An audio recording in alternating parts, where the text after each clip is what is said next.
We're recording. I'm just going to go straight into this. Okay. Okay. Welcome to the Shrewsbury Biscuit, guys. We are coming to you from the Alban town. I want to say a thank you to Steph at the Bid and to James Hitchin for letting us use this room. It's a great room. You were just saying that it's a really nice room to do things in. It's like the third time I've been in here recording stuff, and it's just a great place to be. Today, I am joined with Tim King. Timothy? Tim. I've got a Tim as well, and if I call him anything but Timmy, he's like, I am not Timothy, I am Timmy. He gets quite peculiar about it. And I'm with our new co-host to the Biscuit, Julie Fox. How's it going, Julie? Oh, God, it's going really good so far, but I am nervous. That's great. We like a bit of nerves on the Shrewsbury Biscuit. Welcome to the team, and thanks for sitting with us today, because we had a chat yesterday, and I was kind of like, welcome to the team. And then last night I was like, you want to do a podcast? Of course I said yes. Yeah, well, this is why we love you, Julie. And today we've got Tim on the show to talk about the Beatles Weekend. Yes, that's what you're planning for Phil Gillam. Phil and I are organising it with some helpers on behalf of he's the mayor of Shrewsbury, and we're doing it to raise money for the Samaritans of Shrewsbury. Ah, that's great. We did cover this. We had Phil on a while ago for his sins.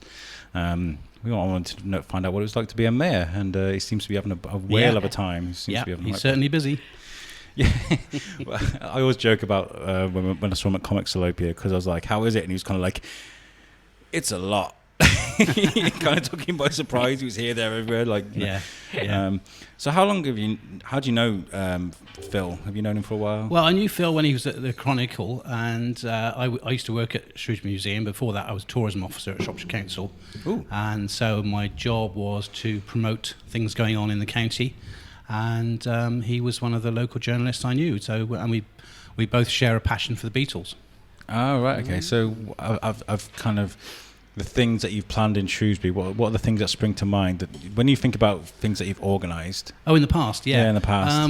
We did the Wilfred Owen centenary last autumn. Missed that. And the end of World War One. That was a partnership with the council and all sorts of organisations working together, based at the archives, and that was quite successful. Yeah. The biggest thing I was involved in, obviously, was the Olympics back in 2012, which was massive. You know, we had worldwide coverage for Shropshire then, and that was an amazing time. You know, we had a different journalist from a different country every day, virtually, and I was travelling out to Much Wenlock and meeting people and showing them around, and the coverage we had was amazing, really. I think I was in Telford at the time. Did the torch come through Shrewsbury? Yes, then they ran it through. Yes, I bet there were people all over the place. Yes, that's right. Yeah, it came through Shrewsbury, and the biggest day was when it came through Much Wenlock, because there was thousands of people in this very small town, you know, and it was on the lunchtime national news, and it was an incredible day, really. Yeah. So you're used to pressure then. You're used to kind of these things. This has got to look perfect, Tim. Otherwise, I've been organising events all my life, really. So I've been involved in tourism and heritage and museums and railways particularly as well, so it's not something that's new to me. When you say museums and railways and things, these are the things that have to look right, otherwise you're going to get it. Especially with railways, those guys they're boffins, they know what they're talking about, and I know Phil's a big fan of railways. Well, I think the essentials are, if you've got a good event that people are going to like, if they hear about it, then you've got to tell them about it. You've got to get the message out, and then they'll come. And if they don't hear about it, they won't know it's on, and they'll miss it. You know what I mean? Yeah. And the Beatles Weekend is something we want, lots and lots of local people to come to, as well as people from around the country. Yeah. What's the feedback been like so far? We've had, I know that we've got a lady from California who's following us on our Facebook page. That's always nice. It's difficult to say, really, because without going and analysing where everybody comes from, where they all live, it's difficult to say. And what we're going to do eventually is obviously go through all the ticket sales and analysis and see what people's postcodes are and where they've come from, and see whether it's 3/4 of people come from the Shropshire, or half the people come from Shropshire, and a quarter come from the West Midlands, and another quarter from all around the country. I just don't know yet. What advertising mediums have you used so far? Facebook, social media. We've sent articles to all the new this month's What's On's magazines that are coming out.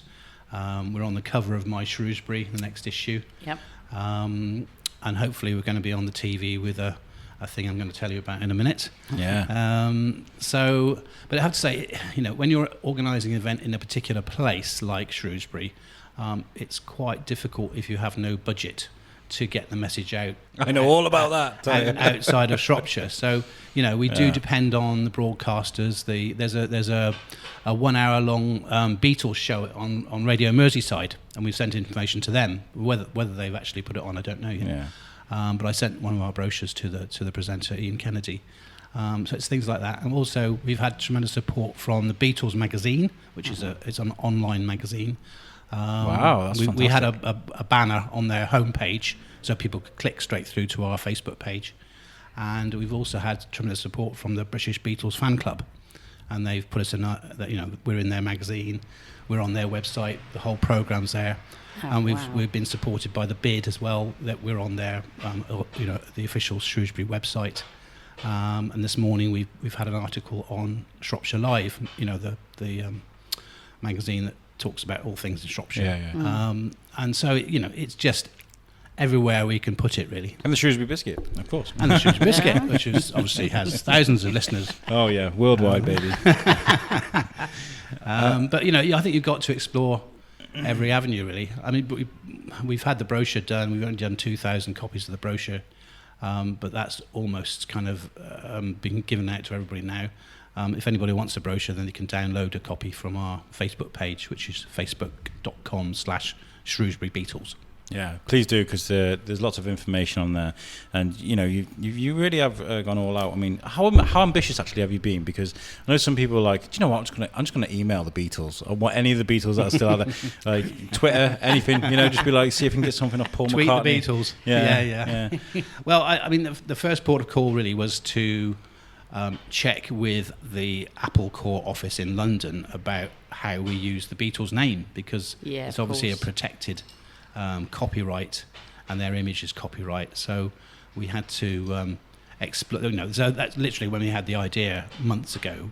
That was the first place we went to, and they were very helpful and explained what we could and couldn't do. And so we've also been very lucky with a lady called Cara Spencer, who had an exhibition in the museum of her father's photographs in 2014, and she's loaned us for free her father's original colour Beatles photographs, which is absolutely, which you'll see them on the front of the brochure and inside. There are colour pictures of the Beatles taken in 1963 by her father, Terence Spencer, and she's loaned us those for nothing, which is a tremendous asset to have. Well, because otherwise you'd have to pay photo agencies for use of Beatles pictures. And they're probably quite precious to her as well, I'd imagine. Absolutely, yeah. So she's actually coming to the event. She's going to be selling the book about her father. She's got Beatles postcards to sell. She's going to sell prints as well of her father's pictures, and they are beautiful pictures. Really are gorgeous. Yeah. So let's talk about this booklet a little bit, because it's really good. And you open the front cover and you see Phil smiling there on the front page. That's right. What's nice to see is the first time. Probably not the first time, but the first opportunity Phil has as the mayor of Shrewsbury to do something for the town. He brings something he loves and he knows that people will get enjoyment out of. Yes, that's right. Great signal. I love that. But everybody loves the Beatles worldwide, and as you see, you've got a follower from California. I'm sure there'll be many more after listening to this show, of course. I mean, the Beatles are timeless, aren't they? They really are timeless. Yes. I listen to the Beatles. I hope that my little boy will go on to listen to the Beatles. It's one of those things that's just got no generation attached to it. Well, it does. But it can carry on going, Yeah. I mean, what's Gwen Stefani doing these days, Nobody knows. Exactly. Well, there are certain acts that have a long, long life, and they'll probably go on forever, And the Beatles is certainly the top one, really. Yeah. I'm sure people will still be listening to David Bowie in 50 years' time, and absolutely. Elton John and the Rolling Stones. Elvis, but I think the Beatles were kind of culturally head and shoulders above the rest, I think, because of the impact at the time they had, and also the impact as the four Beatles as individuals after the Beatles split up. They went on producing beautiful music, and that lives on as well. Which is quite rare, really, isn't it? Because sometimes bands will break up, and you realise that on their own, they ain't that great. I mean, look at the Spice Girls. I'm quoting one of my favourite shows at the moment, The Boys, and this is like, well, what's Sporty Spice doing these days? Nobody knows, right? No. You know, so Bearing in mind, she was the one with the voice. yeah. But when they get together, they're the Spice Girls. You know? Absolutely. Well, you can see why they do the reunion tour, can't you? Oh yeah. What's your favourite Beatles song? I've several, and I think that it changes from sort of week to week. But I think In My Life, which John sings, just has the edge. I think, it's just a beautiful song, and it's about Liverpool and about childhood, and it's just very, very well produced. I think George Martin had an enormous impact on the Beatles, and if he hadn't met them, they hadn't worked together, I think we wouldn't be sitting here talking about the Beatles now. Yeah. Because his musical knowledge and skill, turned their raw qualities into something really fantastic. Yeah, superstar status. Superstar, and he just gelled with them, and I think he's an enormous amount of credit goes to George, and obviously Brian as well for managing them and making sure they dress the right way and all that sort of thing. Bands need to be kind of moulded, don't they? Yeah. And then Richard Lester and the films, Hard Day's Night and Help, really cemented the image of the Beatles in the eyes of the public. And they do have that distinctive look, don't they? Yeah, you that's see right. like even like in a fancy dress shop, you see that. People ask, who's your favourite Beatle?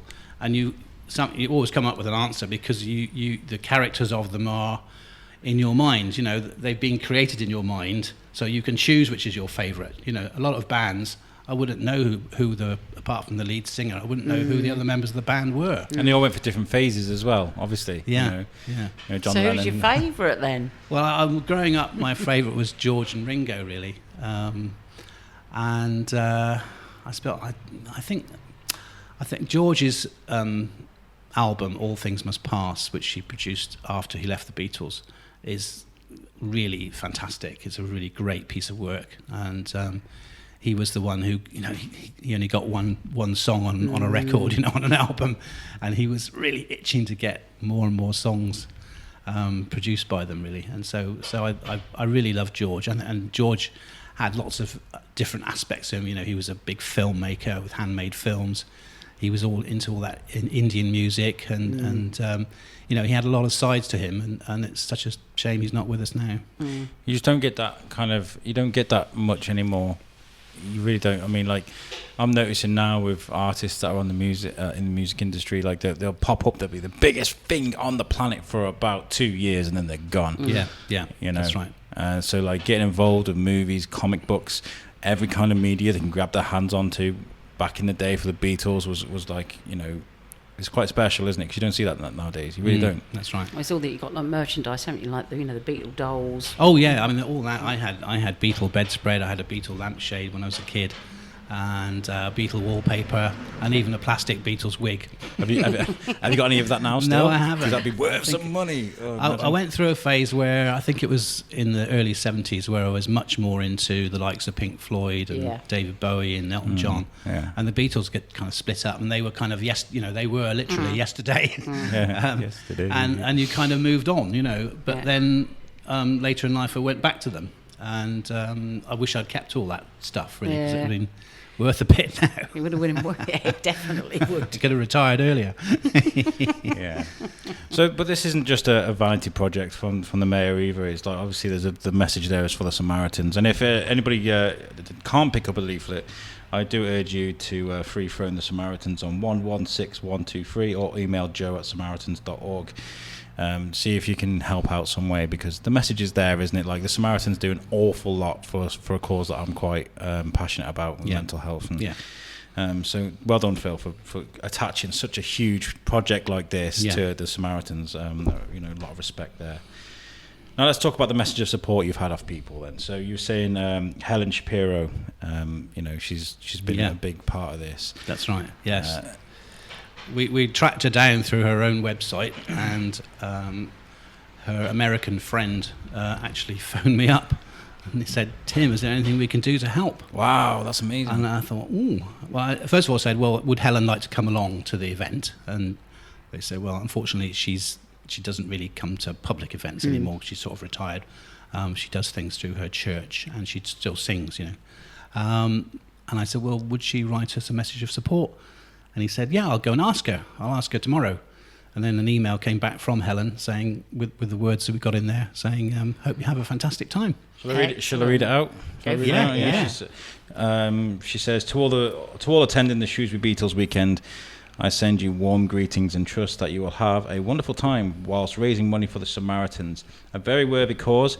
I wish you all the very best, Helen Shapiro. So that's really nice. Nice. And Helen's significance for Shrewsbury is that the Beatles came here on the 28th of February 1963. On their way from York to Shrewsbury, they composed From Me to You.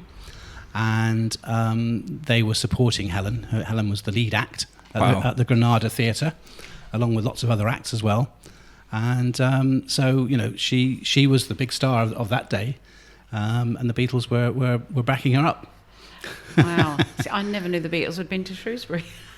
Twice in the music hall, and once at the Granada. And they also played in Shropshire at Whitchurch, and just over the border in Tenbury Wells as well. Wow. Yep. That's crazy, isn't it? I didn't know that. And the next one is from Frida Kelly. Yeah. Was she the one who made the movie? No, she was the fan club secretary. That's right, yeah. Okay. And there was a film made about her in 2013 That's right, by an American crew, and it's called Good Old Frida, and it's a really nice story of her relationship with the band over a 10-year period, really.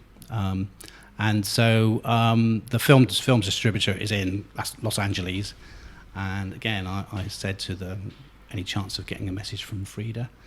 And they said, oh, yeah, no problem. So a few days later, an email arrives with a message from Frida, which was fantastic. Again, Frida can't come because she's otherwise engaged, but it would have been lovely to have her here. Yeah. I'll read her message out as well. But imagine this isn't in Frida's voice. It's so pleased that you'll be screening Good Old Frida as part of your fundraiser for the Samaritans. Sorry I can't make it, but I'll be travelling at the time. I hope that the fundraiser is a success and you enjoy the film. All my best, Frida Kelly. Nice. Excellent. Yeah.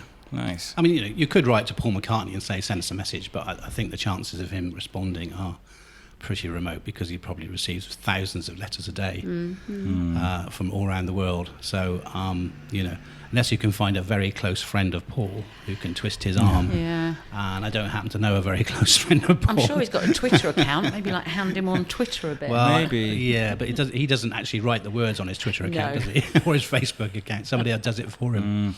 Well, what we'll do is we'll take a picture of this before we go. That's what I was trying to do while we're talking, but I can't hold my phone up. We'll try and sort a picture out. I'll throw it on Twitter and I'll hashtag the Beatles. And you never know. You never know. Because I'm such a global superstar, something might happen. Let's talk about John Chalice. Yes, John is somebody I've known vaguely for a time, and obviously he's a great friend of Shropshire. He lives just over the border in Herefordshire, and obviously comes to Shropshire a lot and comes to events a lot, and I've seen him at the flower show and things like that. And I'm a big buddy of Carl Jones, who works at Radio Shropshire, does the film reviews and does a lot of PR stuff. And Carl goes round with John on his tour, and Carl does the interviewing of John on his stage shows. And I said to Carl, do you think John would write something, or could we use the words that were in a Shropshire Star article? And he said, yeah, just put something together and we'll have a look at it, and that's what's in the programme.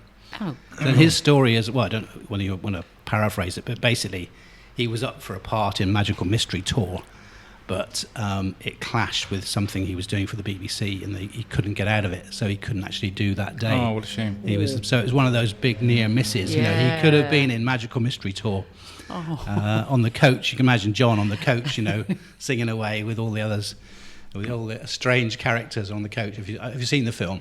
I haven't, no. I'm really sorry. Yeah, it's a coach journey down to Cornwall from London, with from some very interesting characters, and with some fantastic songs like Your Mother Should Know and I Am the Walrus as well, which they shot at an airfield in Kent. Yeah. And they ended up at a hotel in Newquay, that's right. I remember because I come from Somerset, and there's of course a big story about them stopping off in Taunton at the fish and chip shop in Roman Road, And there's some pictures on various websites of them just queuing up at the counter for their fish and chips. And that was, but they were just mingled with all the public there. It was a very odd time for them, because it was just after Brian had died in 1967, and Paul kind of galvanised them with this crazy idea of going on a coach tour and making a movie, and that's what turned into a Magical Mystery Tour, and it was put on BBC at Christmas time in black and white. So. And nobody really understood it. I can imagine. It wasn't until it was shown in colour that people, I think, appreciated it more. But it was really wacky. But the music was very good, and then the LP that came out of it was very good as well. Mm-hmm. Oh, we all love good musical. I don't know, it's got to be the right one for me, I guess. And The Fool on the Hill, of course, is a famous song that was part of that. And I think it's a little gem, really. It's probably more appreciated now than it was at the time. Yeah. If you want to take a read of what John says about his meeting the Beatles in '67, pick up this pamphlet book that you've got. They're everywhere, these, aren't they? We can get them at the museum. There's the various original Shrewsbury racks around the town, cardboard racks in places like the theatre and some public buildings, libraries, etc. So, but the best place to go is to go to the museum reception and pick one up in the Visitor Information Centre. Okay, wicked. What's this there? The Pole Star of Popular Music. Well, that's Phil's kind of personal love of the Beatles article. Yeah. And I think it's quite a moving article about his lifelong passion for them, really. And it's well worth a read. It is, because things like this, I mean, we're looking at doing a feature on the Biscuit. We talk about it for so long, but the resources needed. I've got something we need to reach out and help for. We're going to do Memoirs of a Salopian, where we're going to speak to people of different eras, of different decades and things like that. And Phil talking about the Beatles, places he went and things he used to do, buy the records from certain stores, things like that. People love to hear. Yeah. And I love things like that, because it's like going in a time machine, isn't it? So we're going to try and get things like that onto the Biscuit, because it's really important for me and for everybody else listening, because those stories will disappear. They will. You're absolutely right. Yeah. I ran into a guy a couple of years ago, and his name's Alan, and he runs the shop watch scheme in Shrewsbury, and he was the printer for the poster and the tickets for the Beatles at the music hall. And he said, I wish I'd kept a few, because those kind of tickets and posters, they go at auction for quite a lot of money now. Yeah. But I thought that's just a little, he's just working at a printing factory somewhere in Shrewsbury, and he's churning out Beatles posters from 1962. That'd look great in my house. Did you ever get to see them yourself? No, because they finished playing in 1966 when I was 10.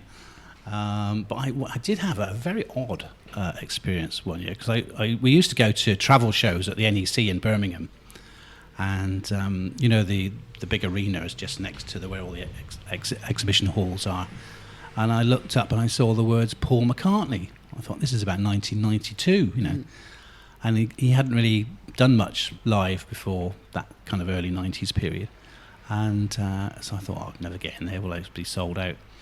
So anyway, after the show, I just went round there and I queued up, and a man came out of the auditorium straight towards me with a ticket in his hand. He said, "Do you want a spare ticket?" And I said, "Yeah." Oh. He said, "And how much?" He said, "£25 it was." And the show had already started, so I got my ticket and went in, and I saw virtually the whole of the Paul McCartney show, and it was amazing, incredible. Oh. I can remember it now. And of course, it was thousands. It holds 12,000 people, and they were all going nuts, to see Paul McCartney live, and all the Beatles songs he was playing, and the, Sgt. Pepper stuff. Yeah. And of course, it hadn't been heard live by the person who wrote it for years, because when he was doing Wings, he had, they had all their own material with Wings. He did one or two Beatles tracks, but this time he was doing, almost the whole kind of everything that they'd ever produced, and it was just fantastic. I tell you what, it was a really memorable evening. probably compare it to like Liam Gallagher doing Oasis songs. Yeah, you know. That's my era of music. That's what I grew up with. That's what I have to go on. You know, I wasn't there in the moment. I wasn't in the. Yeah. Okay. Let's talk about the comic books, because this is going to be a big part of the weekend, isn't it? Yeah. It's a talk by Tim Quinn. Tim Quinn used to live in Shrewsbury, now lives in Liverpool. He's a Beatles fan. He's a comic fan, and he used to work for Marvel Comics. And he's worked for all sorts of different organisations. He was involved in a music hall show called The Good Old Days that used to be on the BBC on television. I remember that. Do you remember that? Good Old Days. And he's worked for, in America and Britain and done. He's a very experienced guy, and he's coming along to give a talk and do it as a slideshow presentation on the comics that the Beatles were in. So it's going to be really interesting, and that's on Sunday the 22nd of September at 2:30 at the Hive, and tickets are £9 plus a small booking fee via our Shrewsbury Beatles Facebook page. So that's how people can get the tickets through the Facebook page again. Or from the Hive, via the Hive website as well. I did try to organise something with Shane Chebsey, who did the Comic Saloon thing. Yeah. I really wanted, because I can speak to anybody in the world, we can do this now with technology, but I was going to try and organise an interview with Tim Quinn and over the internet and interview him about this. Yeah. I don't know if we've still got time. We might do, but it'd be nice just to speak to him. But then again, I guess it would probably spoil the show, wouldn't it? If he talks about everything that he's going to do, maybe we can release it after that. That'd be a really good idea, actually. Yeah. Do it after the Beatles Weekend, just to keep it going a bit longer. Is this something that you guys would like to do every year or something? Just to keep it going, or is it just a one-off? I think it's going to be a one-off, frankly. Phil's only going to be mayor once, probably, so. I think we'll call it a day once we've How's it been planning this? Has it been quite a lot? It's been a lot of work, but it's been very enjoyable. I must say I've been very excited by people I've contacted, and people have been in touch with us, and people have offered help. Yep. And we've got some really fantastic Beatles fans in Shrewsbury, and people who have relationships with Yoko and all kinds of people who are, the Beatles wider family. I could tell you quite a lot of stories, but I unfortunately I'd be probably get in trouble. I might get in trouble. But there's somebody who used to work for a big auction house selling memorabilia. Who knows, or was given a personal picture from Yoko Ono's collection. Wow. So can't beat that, can you? No. Definitely not. Well, that's been through the right hands, hasn't it, as well? Right, it's genuine. And, lots of people have actually put on their Facebook page, I saw the Beatles, it seems like there must have been thousands of people at all these concerts. A number of people have been in touch. And I think people have happy memories of that time. And, of course, they've told us also about the other concerts they went to as well. The Rolling Stones were in Shrewsbury. I didn't know that the 5 days after Woodstock, The Who played the Music Hall. No way. Yeah. 5 days after Woodstock. Obviously, the booking had been made months before, and they were at Woodstock, and then they flew back to England and were in Shrewsbury. There's got to be pictures, hasn't there, somewhere in the town of that? Yeah, we're doing an appeal. If anybody's got any pictures of the Who, there's got to be playing in Shrewsbury, send them to the Shrewsbury Biscuit. Oh yeah. That's really. So we've all between us, we've learned an enormous amount about the Beatles in Shropshire, and we've I've created this article in the little magazine we've done about the Beatles in Shropshire, and Toby Neal at the Shropshire Star has been very helpful and allowed us to use some of their articles as well. So there's quite a lot of information now about the Beatles in Shrewsbury and Shropshire, and that's great. I suppose the key thing as well from what you've just said is obviously if this is going to be a one-off, it is quite important that we can help get the message out and get as many people visiting town that weekend. Because if it's a one-off, it's going to be one of those, if you weren't there, that's it, you've missed it. Absolutely. Yeah. It's not like the folk festival. I can go again next year. It's a special one-off event, and it's probably not going to happen again. But, who knows? Somebody in 5 years' time might come back with the same idea and Be different though, won't it? So it's only going to be a one-off like this, organised by yourself. It'd be good if you did a retro band, super band event like this every year. Maybe find a different band. Look at the Who or look at the Rolling Stones. I'll do a Pink Floyd one. Yeah.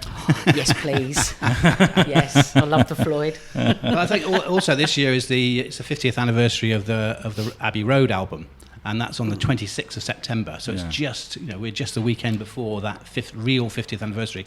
And the Mersey Beatles, at their sold-out concert on the Sunday night, are going to play the whole of Abbey Road, so as their first half. So that will be, for the 650 people who are in the theatre, it's going to be an amazing experience. Wow. Yeah, well, let's talk about the events that are going on. Let's run through let's tell people, if they haven't seen the posters that are all around town, what they'll be looking forward to. Let's start on Thursday the 19th of September.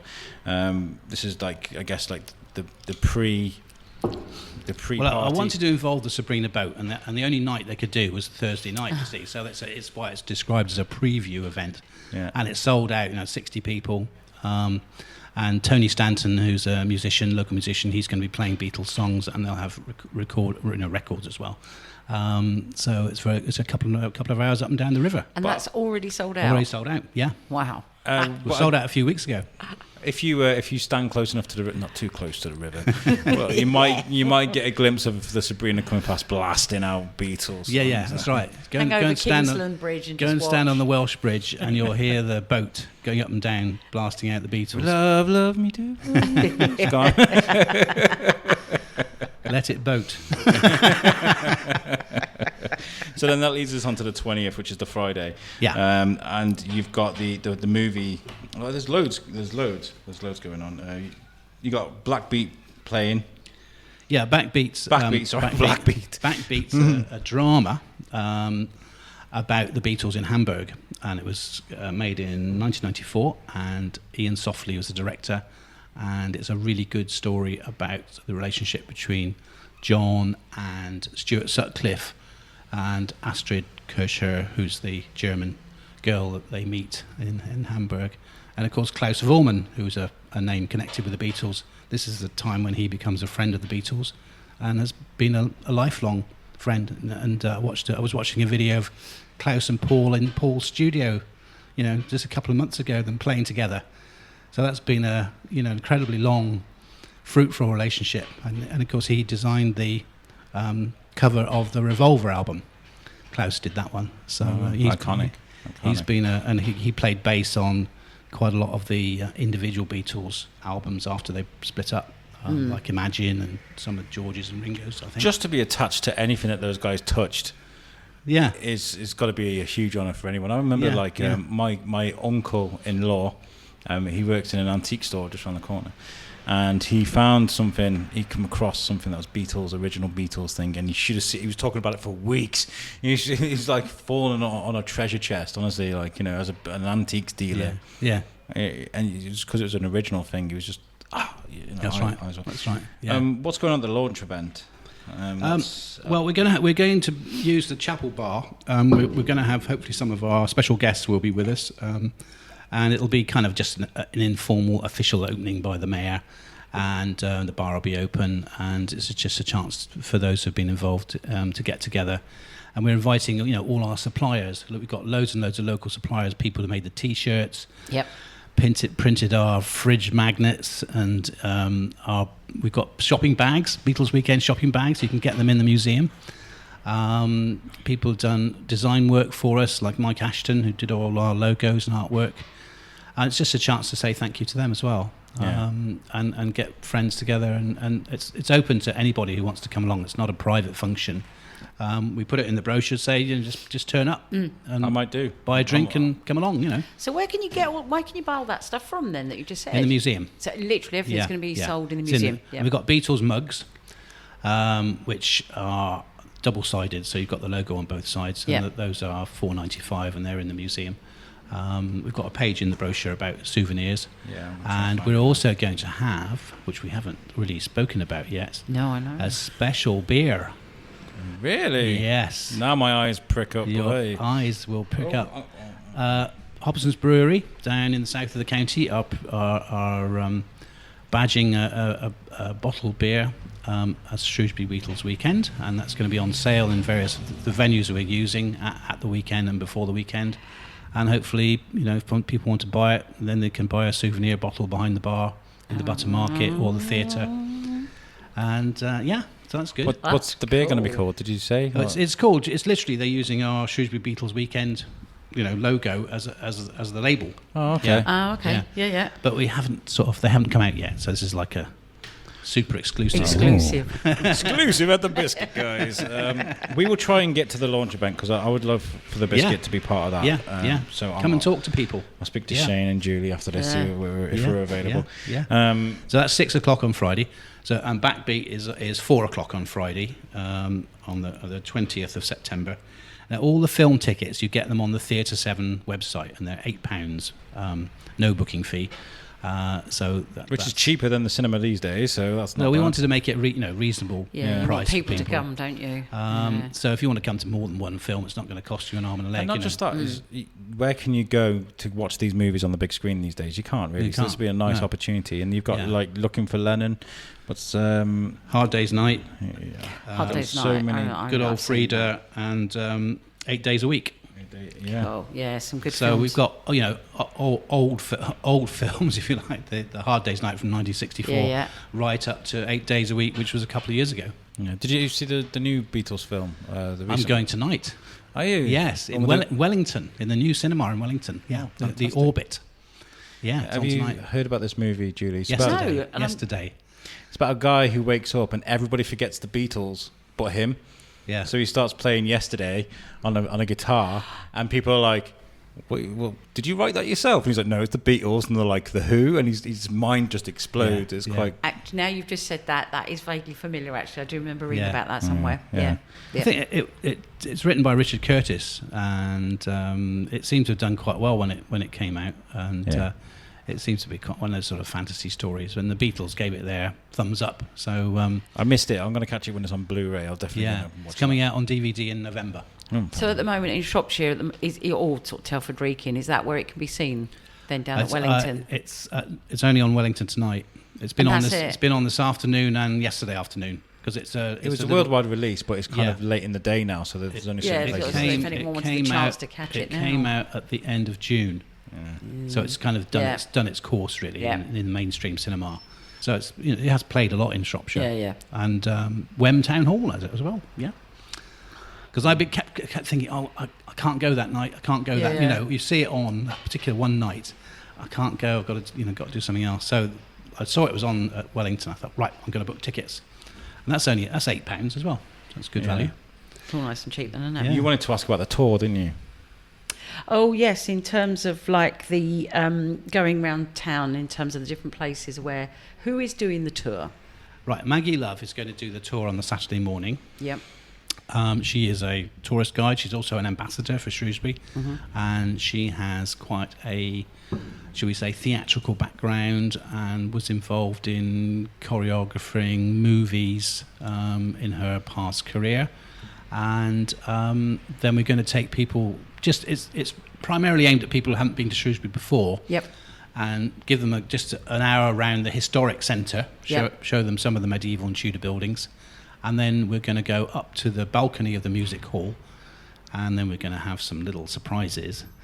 And we're going to talk about the music hall as a building, as a theatre, as it used to be, and where the stage was and where the dressing rooms were, and so that's going to be interesting for people again who perhaps have never been to the music hall before. Yeah, so they get to see. So they get to see that as well. You obviously say she's, her background is theatrical. Does that mean that her tour is going to have a slight difference whilst actually going around the town as well? Well, I don't. No, I don't. I think it'll be, the usual informative tour. But I think we'll be talking a lot more about the history of the music hall than we would on a normal tour. Right. Yep. Yeah. Yep. So we're going to focus on the music hall and the fact that Charles Dickens gave a reading here in 1858, and it was a really important building in the social life of the town. Really, it's where people could gather and either hear things, enjoy music. And then in its later incarnation in the 60s, it was very much a place where bands played. Yeah. like the Who and the Beatles we talked about. Yeah. So she's doing a morning tour. It's a 10:30 tour, and it will finish at probably about 12:15 up on the balcony. We have tea and coffee. And when you buy your ticket, you've got the option to have your tea and coffee in a Beatles mug. Oh, okay. You're right. The one's on sale. The one's on sale. So we're asking people to book by, I think, the September the 16th if they would like a mug. Yep. Otherwise, you get a normal mug. Okay, fair enough. Yeah, so that's an incentive to get into. That's on Saturday the 21st. People, make sure you get, because that will go quickly. That will. There's only 20 places for that tour. So there's just the one tour. Yeah, we had a plan, and this is this would have been public access to another Beatles venue, but so far we haven't got the thumbs up from the venue, so I can't say what it is. But if they give me the thumbs up, soon, I can put it on sale. Right. But I don't really want to say much more about it at the moment. But you can imagine what that venue if you get any news, send it to us and we will voice it for you. I was just about to say, maybe if they listen to this podcast. So I'm hopeful of having, that would be our second tour. Yeah. On that one, that would be on the Sunday morning, and we probably do two versions of two tours. Excellent. If it goes there. But I think what I would say to people is keep looking at our Facebook page, because that's where we'll put the announcement on, and tickets will be available through that page. Yeah. And for people that like singing Beatles songs, there is an open mic. Chief. The Wheat Chief, incredibly helpful. The Wheat Chief in Frankwell, and Colin Clues, who puts on these open mic nights at the Wheat Chief, is organising something on the. Is it the Friday night? It's the Saturday night. Saturday night, I beg your pardon. Yeah, 7 o'clock. 7 o'clock, and it will go on till about 11-ish, I think. No, let's let it go till 3. Let's keep partying. But if you're a band and you want to come along, or you're a singer and you want to come along and sing, please book in via the Wheat Chief's Facebook page, and the message will get to Colin that way. And if you don't book in and turn up on the night, I'm sure they'll find you a slot. But I think it's going to be very, very, very exciting. And of course, I'm torn between going to the film 8 days a week or going to the open mic nights, so I might go to both. Yeah. What's the timings of the films then? Well, the first one is on Friday the 20th, which is Backbeat at 4 o'clock. This is at the Walker Theatre in Theatre 7. So that'll be about an hour and a half. And then we've got the launch event. And then we've got another film, Looking for Lennon, which starts at 8 o'clock in the Walker Theatre in Theatre 7. And the director, Roger Appleton, will be with us, and we'll be doing he'll be introducing the film, and we'll do a short Q&A with him after the movie. Yeah. So the audience can ask him questions, about aspects of the film once they've seen it. And I should probably end up chairing that one, or Phil will between us. We'll see how it works. Yeah. We've also got a Beatles author from Liverpool called David Bedford, who's coming to talk about his work, and he's going to introduce Good Old Frida, which is on Saturday at 1:30 at the Walker Theatre, which is all about Frida Kelly, the Beatles fan club secretary. And then A Hard Day's Night is at 4 o'clock on Saturday at Theatre 7, and then 8 days a week is at 7:30, also at Theatre 7. So you've got a really lovely selection of films to see. Yeah. So you could catch the film, and then, like you say, hop on over. Yeah, hop on over to the corner to the open mic night. Yeah, have a few beers, have a good have a good sing song. Yeah, why not? I've just spotted something else actually, which they love to say up at Ems Island. Oh yeah, love to say. Yeah, I should talk about that? Them. Yeah, our lovely sponsors are Salop Leisure, and they're very generously supporting us. And they've also put some events on themselves. So they're doing, on the Friday night, an outdoor Beatles film, title to be announced, at 6 o'clock. And then they've got the Beatles tribute band Hot Rubber, which is at 7:30, £5 for that. And then there's also Pilates and yoga with Beatles music at some point that day.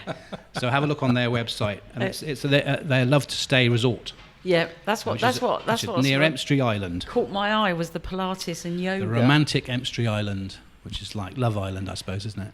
It's got the spas there, hasn't it? Nothing about the Beatles the palm, is anything the palm like Love trees, Island. the palm trees swaying on Shrewsbury Island. And then on the Saturday night, there's 6 o'clock again, outdoor Beatles film and a Beatles-themed quiz with food at Love to Stay, and more Pilates and yoga with Beatles music. So have a look at lovetostay.co.uk/events.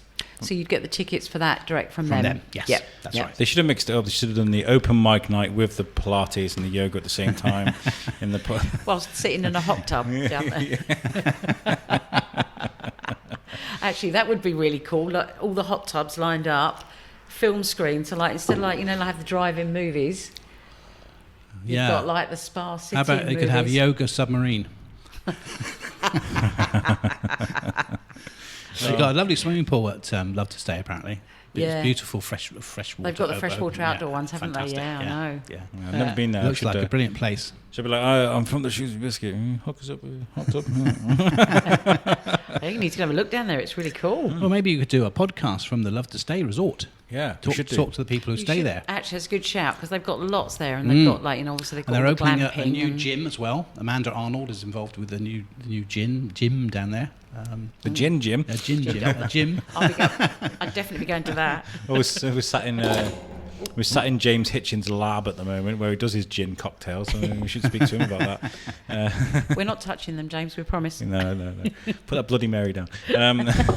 Right, so you said. So this all sounds fantastic, by the way, and well done to you guys for putting so much work into this, because I think it's going to be a great buzz around the town. I mean, we're going to try and get about as well. I want to try and get to a couple of events. I quite like the thing you've got going on at the Butter Market. Yeah, that's on Sunday, which is at it's. The music's from 12 till 2, but you can obviously come in from 11:30 beforehand. And we've got 3 bands, all local bands, playing Beatles music. Mm-hmm. Colin Clues has coordinated all this. And it's £10, and you get your music, you get a bacon roll or a vegetarian alternative included in the £10, and we'll have newspapers. So it's a chill-out morning brunch time session with live music. And it's very much the Cavern Club sort of atmosphere, with the old brick walls, and it just feels Cavernish, doesn't it? The Butter Market Cellars. Perfect venue. I'd never been there before, and we did. I went to watch an iAssassin gig a few weeks ago. We were going to get them on the show. It just kind of broke down. We'll get them on again soon. And I'd never been there before properly, and I got lost, and I was looking for the way out, and I ended up downstairs in this place that looked like the cabin to the Cavern a couple of times. It's amazing. I love it. And I was just like, where am I? Where am I? I'm lost. I'm still trying to get over the fact you've never been in the Butter Market. No, I hadn't. No, we did the thing for the prison. Yeah. We went upstairs. Yeah. Me and Julie know each other from the prison, and we not from being in a cell. Were you next door to each other? And after doing one of our Halloween nights, we got invited straight from the prison. We were standing in the queue, scaring the customers as they walked in. Yeah, in character still. Yeah, all right. And then we got invited to VIP drinks upstairs, which was great. But from that moment, we kind of went from the door straight upstairs. Yeah, we did actually. And I didn't really get to see much of it. It was mint though, because we were standing on the balcony, and there was like 3,000 people all dancing around on the dance floor beneath us, and I was just leaning over there like Scarface, kind of like just watching. Yeah, it was quite cool. We went to see Billy Ocean at the Butter Market, and it was incredible. Wow, he was just great. Yeah, I saw him when he came and did Let's Rock Shrewsbury years ago. Yeah. He was brilliant. My mum's seen Billy Ocean. My mum's living the dream at the moment. She's gone gig crazy. She's going concerts all around the country. Rolling Stones, Billy Ocean, wow, all sorts. Yeah, she's loving it. So I just want to say that we're probably having a ceiling of 200 tickets on this lunchtime event, and we've sold 133 already. Ooh, get your tickets in, guys. So I wouldn't put it off too long if you fancy coming. We'll try and get the biscuit there as kind of come along. We'll work it. Yeah, I'll speak to Grant. The Butter Market. Yeah. Grant's been really helpful. Oh yeah, I was going to say he'll be happy. He's been honestly, he's really supportive of what we do. Grant from the Butter Market. He likes a lot of our posts and stuff, and I'm grateful for that. You had an exclusive for us, didn't you? Yes, I did. And I'm quite excited. This is like one of those weird. You meet somebody who knows somebody who knows somebody else. You know what I mean? And Phil publishes the Bellevue magazine. Yes, he does. And he interviewed Faye, whose surname I've forgotten, sorry, but she's an artist, and she did a lovely piece. And she said, "Oh, do you know my husband? He made the statues on the waterfront at Liverpool of the Beatles that were put in 2015." And he said, "Oh, really?" And she said, "He's got copies of them. Do you want them to come to Shrewsbury?" And of course, Phil says, "Well, yeah, please." This is, of course, a couple of months ago. And so next Tuesday at 9:00, a lorry is going to turn up outside the front door of the Theatre 7 with 4 7'6" Beatles statues, okay, and going to be put in the foyer. And they're 7'6" high, and they're quite heavy, but you can still lift them because they're made of resin rather than bronze. Right. Yeah. And the Chris Jones from the Castle Fine Arts Foundry, they made the originals, and they were paid for by the Cavern Club in Liverpool to mark the 50th anniversary of the last Beatles gig in Liverpool, which was at the Empire. And they were a donation to the city, and because they become enormously popular. And do you remember James Corden did a little trip around Liverpool with Paul McCartney? Yeah. Huge, millions and millions of people around the world saw that broadcast on his programme. And there's Paul McCartney and James standing by the 4 Beatles, in that programme, seen by millions of people. So they've become, in a short period of time, really iconic. Yep.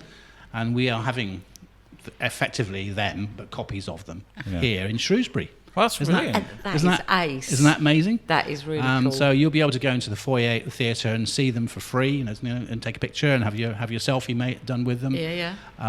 Anytime between 10 and 7, really, during normal box office hours, Mondays to Saturdays. And on the Sunday, the 22nd, it'll be kind of before the Mersey Beatles show, really. How long are they going to stay there for? They're going to go away again on the 23rd. So the Monday. Where are they going? They are stored somewhere and brought out for exhibitions, I believe. They are used to promote the Foundry and obviously the Beatles. I don't know much more about them than that, but it was just this weird coincidence that Chris was the husband of Faye, who's the artist who was talking to Phil.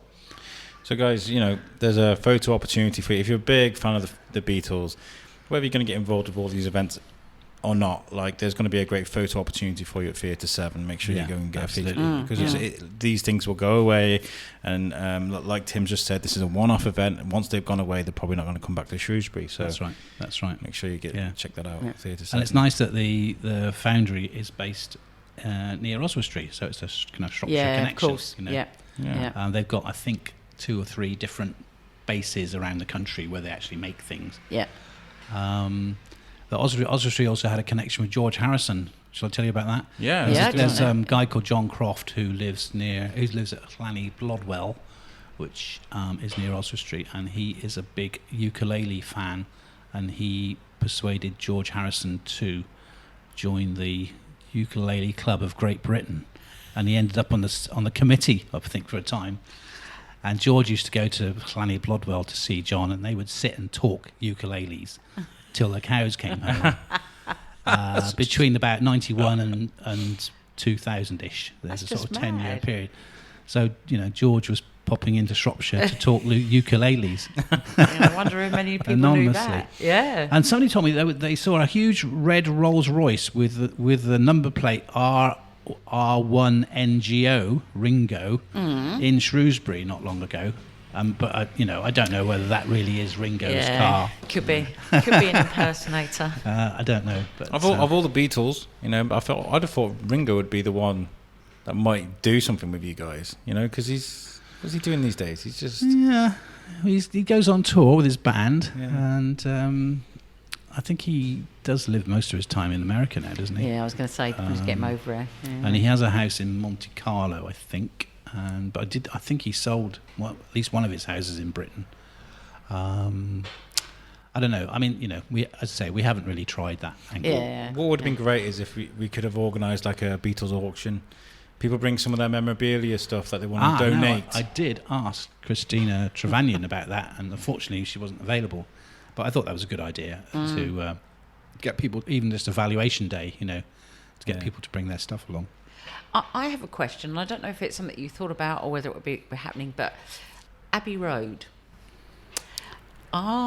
Is there going to be Shrewsbury's own version of an Abbey Road somewhere where people can walk across and get that iconic photo? I'm glad you've reminded me, because I'd forgotten about that. And Phil has organised, in fact, I think yesterday, he bought online the level crossing. No way. Did he? Can you buy it online? You buy it wrapped up from somewhere via Amazon or something, and it comes in a roll like a carpet. And somebody's making the bollardy thing, the black and white post with a yellow light on the Pelican top. Crossing things, and they're going to be outside of the theatre just over the weekend for Beatles Weekend. Excellent. We need to get a biscuit. You've got to go and have your photo. Yeah, definitely. Find 3 mates and walk across our fantastic zebra crossing outside the theatre. And have your picture taken. So there's 2 selfie opportunities in Theatre 7. We've got 3 Biscuiteers. We'll have to do it with the 3. I'm sure we can find a 4th person that will want to do that. I'll speak to Lisa. Better still, bring your vinyl album with you to show in your picture. Vinyl album? And maybe we can find a white Volkswagen. In the picture there's a white Volkswagen parked on the left. It's worth millions, that white Volkswagen. And it still really exists. No, that's a good shout actually, because you probably could get some, because you've got Dubs. Are they Dubs and Divas? Which is a local based we need to find classic car. A white VW. Yeah, somebody will have a white Beetle. Yeah, somebody will. They definitely will. From the 60s, yeah. There you are, see. Lots going on that weekend. I'm really excited, and I hope people from that listen to the show going to go to this, because it's worth it. It's just amazing. I mean, the prices for the tickets are just ridiculous. £8 for a movie you're not going to see anywhere else in the cinema. That's a brilliant price. Yeah. The opening event is free to go to at 6:00 at the Theatre 7. Go check it out. Yeah. Thank you so much for doing this with us and for great. Doing this nice event to meet you. in Shrewsbury. It's been really interesting. Yeah. Just from my point of view as well, like listening, getting to hear information directly about something in the town that is actually going to be really quite exclusive. Yeah. And by the sounds of it, it's going to be a one-off. Yeah. So it's come. That's right. Otherwise, that's it. You've lost your opportunity. Yeah. So in a world where there's so much going on, there's arguments on Facebook about politics. There's loads of crazy stuff going on in the world. There's just so much going on. You're going to get a weekend where you can just enjoy yourself. It's a proper feel-good factor weekend. Yeah, have some fun. You know?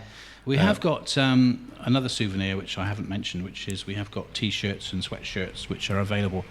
If people want to get them in time for the weekend, it'd be worth ordering them straight away from the Deco Stitch website. But obviously, if you do order a bit later, they can probably fit you in, but they can't guarantee delivery before the weekend necessarily. Right. You need to phone them up and ask them. But I was hoping to see, more people walking around Shrewsbury in our T-shirts, but it's not to be yet. Yeah, that's the problem. It's like you're saying, maybe if people aren't aware of where they can get them from. So yeah, we've put them on our Facebook page, and Deco Stitch have been promoting them as well. We wanted to do that with the biscuit as well. We use TeePublic. We do. I want to use a local company at some point, but we're stuck with TeePublic at the moment. But they're quite pricey, and that's not nothing to do with us. It's all to do with the website and stuff, because it's all print to order. Yeah. And we were like, buy our Shrewsbury Biscuit T-shirts. I think we sold 2.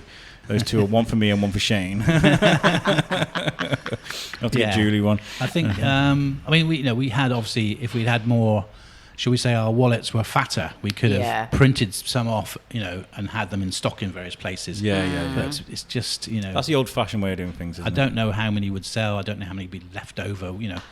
I suppose it might acquire some vintage value over a period of time. Like these old. If I bring out my Woodstock T-shirt, it's probably worth £100 now. So, obviously, you were saying this has been done on a no budget or a very, very tight budget? Tight budget, yeah, really. We've obviously had to pay for certain services that are required and things that we will need to print. People don't print things for nothing. Yep. So we have laid out some funds and we're expecting hopefully to get that back through our various ticket revenue. Sure, yeah. Income streams, as they say. And venues been donating their premises though? The Buttermarket waived their hire fee. Excellent. Nice. You know, we've had some Thank you, Grant. pretty nice, good man. generous people have been doing things, and doing also even where we've had to pay for a venue. You know, they've gone over and above to promote the event. Yeah. Rather than treating it as a private hire event, you know. Yeah. The theatre have been brilliant in their emails to people, and it's just been, people have been very generous. Excellent. You can follow us on Twitter. We're Shrewsbury Beatles, and we are on Facebook, as I said, facebook.com/Shrewsbury Beatles. Also on Instagram, aren't you? We're on Instagram, yeah. Instagram has not been a huge success so far, but we are Shrewsbury Beatles on Instagram. But I have picked up international following from all around the world, but in small numbers of people. Yeah. Right, okay. Because if you use the Beatles hashtag, and if people are following the Beatles hashtag, they'll get your image in their in their stream. Yeah. So we have actually picked up, and I've had somebody from Germany chatting away to me, and America and other places, and hopefully, you know, if they not retweet, but you know, re-Instagram the same image. Yeah. It'll end up, you know, like a ripple effect. Yep. It goes out far and wide, and of course, we won't know until we do that. The research on the data about where people have come from. Yep. What I'll say is, if you're listening to this and you haven't liked the Facebook page, go and like it and share it as well, because you know, there might be somebody, one of your friends, one of your family that's a huge Beatles fan that would actually really appreciate this weekend. So make sure you give it a share, because it does have it has like this web effect once you share things, because they'll share it, then somebody else will share it, and you know that's how. And you know what? That's the Shrewsbury thing at the moment. You know, it's collaboration, communication, cooperation. Everybody kind of just gets together and works together, and you know that's how you're finding so many things being. You know, and I hope this is a massive success, because I've got a lot of time for Phil. He's been really supportive of us, and I like the Beatles. I like this event, and I think it's going to be fantastic. So yeah. Well, thank you for joining us on the show today. And if there's anything we can do to help you, we're here to help. And thank you very much.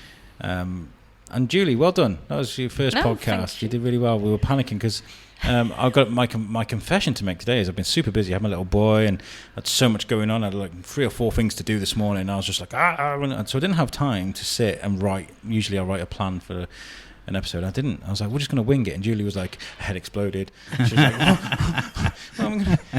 but that's the beauty of what we do is you sit down, you have a chat, you enjoy each other's company, and that's a perfect podcast, you know. So thank you very much. You know. And it's been really great. And I think, you know, obviously talking to yourself, Tim, and just like having it, like say, as a conversation has made it so much easier. Very good. Yeah. Wow, excellent. Thank you. Guys, make sure you give this episode a like and a share and a subscribe on Podbean, iTunes, Spotify, wherever you get your podcasts from. You know, tell people about us, because that's how we grow. And thank you again, guys, and catch us next week. All right, peace out.